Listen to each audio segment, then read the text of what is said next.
Nous demandons donc dans notre vœu relatif à Affelnet le gel de la réforme proposée par le rectorat afin de laisser le temps de mieux réformer le système pour la rentrée prochaine de 2022. Affelnet, donc on le sait, c'est le système d'affectation des élèves du collège vers le lycée. Il a été mis en place pour objectiver et éviter les passe-droits. L'intention pouvait être bonne. Seulement voilà, l'expérience montre que le résultat n'est pas à la hauteur des attendus. Affelnet a construit de facto des lycées de niveau.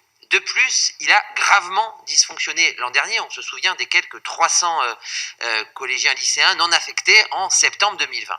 Affelnet est donc certainement à réformer. Seulement voilà, la réforme qui nous est proposée est 1. Bâclée, 2.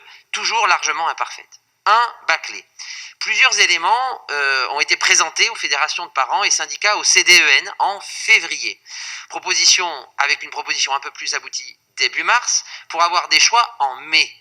Il est impossible de réfléchir à ces choix, à ces stratégies scolaires, parce que maintenant, évidemment, c'est ce qu'on est amené à faire, en si peu de temps, sans l'aide et les discussions avec les conseillers d'orientation. Sachant que la réforme du lycée Blanquer tanque les trajectoires scolaires sur des choix très précoces, on peut comprendre le problème, en fait.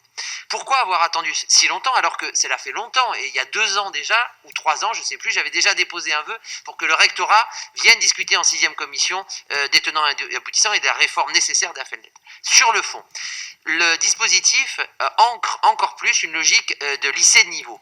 Une fois les 32 640 points du secteur géographique alloués, le deuxième score, c'est les 9 600 points des résultats scolaires.